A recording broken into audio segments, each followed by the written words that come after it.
Good afternoon बेटा। अच्छा, आज हम लोग बीए फर्स्ट सेमेस्टर का पेपर फर्स्ट जो हमारा है, सेमेस्टर सिस्टम में एक ही पेपर होता है। उसमें सबसे पहले हम टॉपिक्स हमारा रहेगा पृथ्वी की आंतरिक संरचना।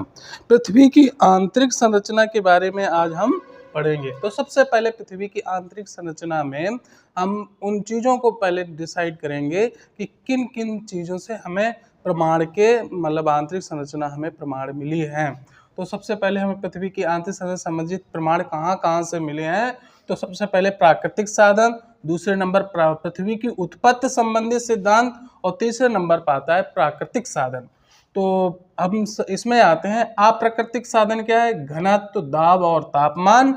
और जिसमें हम पृथ्वी की उत्पत्ति संबंधित सिद्धांत में देखेंगे जो भी हमारी सिद्धांत में बिग बैंग थ्योरी, निहारिका परिकल्पना और ज्वारीय परिकल्पना के अनुसार हम उन चीज़ों को पृथ्वी की आंतरिक संरचना के प्रमाण हमें मिलते हैं। प्राकृतिक साधन में जो ज्वालामुखी क्रिया और भूकंप विज्ञान। तो सबसे पहले बात आती है घनत्व की।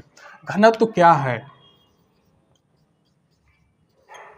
घनत्व बेटा ये होता है, जैसे हमारी ये पृथ्वी है, इस पे कितना एक वर्ग सेंटीमीटर में कितना वजन है या कितना डेंसिटी है, उसको हम बोलते हैं घनत्व।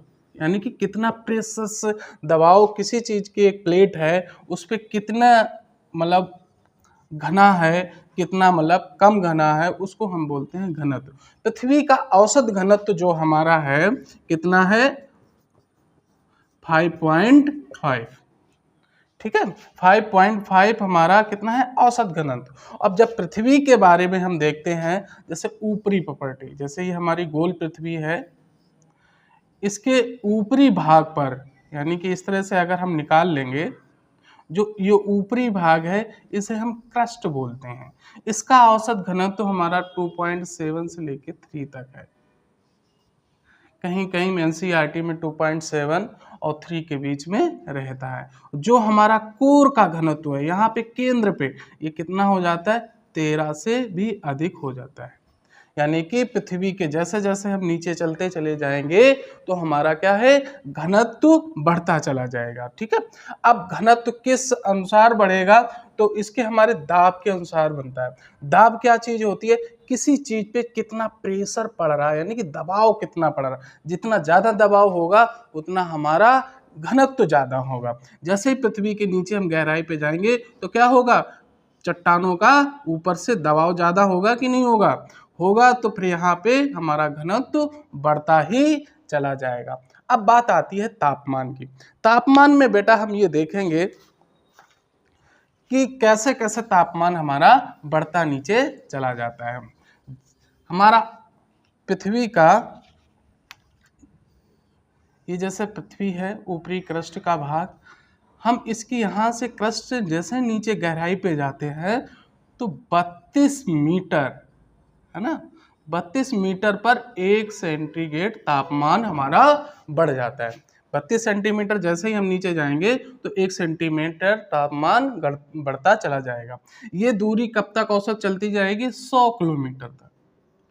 100 किलोमीटर पे हम जैसे ही नीचे जाएंगे तो हमारा तापमान 12 सेंटीग्रेड से तापमान ज़्यादा हो जाता है। यानी कि 100 किलोमीटर जो हमारा औसत तापमान मान लो 15 सेंटीग्रेड तापमान है, तो यहाँ पर आते आते हमारा कितना हो जाएगा? 27 के आसपास हमारा तापमान पृथ्वी पर यहाँ पर हो जाएगा। इसके बाद 300 किलोमीटर पे आगे हमारा तापमान और बढ़ता और स्पीड में बढ़ता चला जाएगा। ठीक है, इस प्रकार से हमारा तापमान पृथ्वी के जैसे जैसे ऐसे गहराई पे हम चलते चले जाएंगे, पृथ्वी का तापमान बढ़ता चला जाएगा।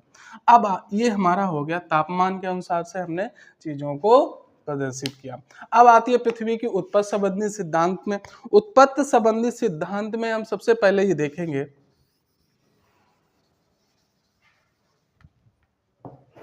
कि इसमें निहारिका परिकल्पना और हमारी आती है ज्वारीय परिकल्पना।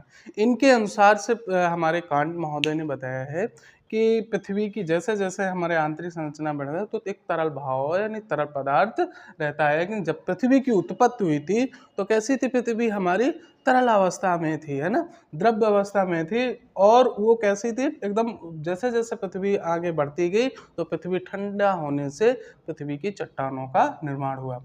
इस प्रकार से हमें पृथ्वी के संबंधित सिद्धांत में पता चलता है। प्राकृतिक संसाधन में ज्वालामुखी और भूकंप। ज्वालामुखी क्रिया से क्या होता है? हमारे पृथ्वी से अंदर से जो मैग्मा निकलता है, मैग्मा निकलता है कितने किलोमीटर से? लमसम लमसम हमारा मैग्मा, जैसे हमारा ऊपरी भाग होता है क्रस्ट, दूसरा भाग होता है मेंटल और हमारा तीसरा भाग होता है कोर। मेंटल भाग में जो हमारा भाग होता है ये क्या है? हमारा मैग्मा से प्रदर्शित होता है। मैग्मा जो हमारा है पृथ्वी के मध्य वर्ग यानी कि निचली मेंटल से और हमारे बाह्यकोर तक ही मैग्मा पाया जाता है। जिसकी ऊपरी मेंटल्स जो है उसके प्रकार के बारे में हम जानेंगे। यानी कि पृथ्वी के जब ज्वालामुखी क्रिया होती है तो पृथ्वी का आंतरिक भाग से जो मैग्मा आता है उनकी क्रियाओं से हमें पता चलता है कि पृथ्वी की आंतरिक संरचना कैसी है। अब आता है हमारा भूकंप विज्ञान। भूकंप विज्ञान में क्या होता है कि यही पृथ्वी की भू हलचल के कारण, यानी कि कोई भी प्लेट है जब आपस में ये टकराती है तो यहाँ पे जो मैग्मा निकलता है, यानी कि सिस्मोग्राफ से हम ये नापते हैं कि भूकंप की तीव्रता कितनी है। ये जैसे कि हमारा भूकंप केंद्र मान लो यहाँ पे है, यहाँ से जैसे ही भूकंप आया तो इसका प्रभाव सबसे पहले कहाँ पहुंचेगा? अधिकेंद्र में। हम भूकंप विज्ञान का जो टॉपिक होगा उसमें हम पढ़ाएंगे। तो भूकंप विज्ञान का जो टॉपिक्स होगा उसमें हम पढ़ाएंगे। यहाँ पे जैसे अधिकेंद्र आता है तो हमारी भूकंप की 3 तरंगें होती हैं, पी, एस और यल। कौन कौन सी? पी, एस और यल। पी होती है प्राइमरी, एस है सेकेंडरी और यल है लॉन्गिट्यूड या सरफेस। तो ये हमारी यल जो हमारी तरंग है ये किस पे चलती है? सरफेस पे चलती है। और जो यस है ये हमारी ठोस में चलती है। और हमारी पी जो है ये ठोस और द्रव्य में दोनों में चलती है। यानी कि पी तरंग जब जाती है तो पृथ्वी के आंतरिक भाग में क्या है? मेंटल है, यानी कि मैग्मा भरा हुआ है। मैग्मा भरे हुए में होने के कारण पृथ्वी की पी तरंग यस तरंग है वो हमारी यहाँ पे नहीं पहुँच पाती है। ठीक है, इस तरीके से हमें ये पता चलता है पृथ्वी की आंतरिक संरचना हमारी किस प्रकार से है। इनकी ज्वालामुखी और भूकंप क्रियाओं से हम जान सकते हैं। यानी कि भूकंप ज्वालामुखी में मैग्मा निकलता है, भूकंप में जो हमारी पी, एस और यल तरंगे हैं उनके अकॉर्डिंग से हम चीज़ों को पृथ्वी के आंतरिक संबंधित सिद्धांत में प्रमाण में हम अध्ययन कर सकते हैं।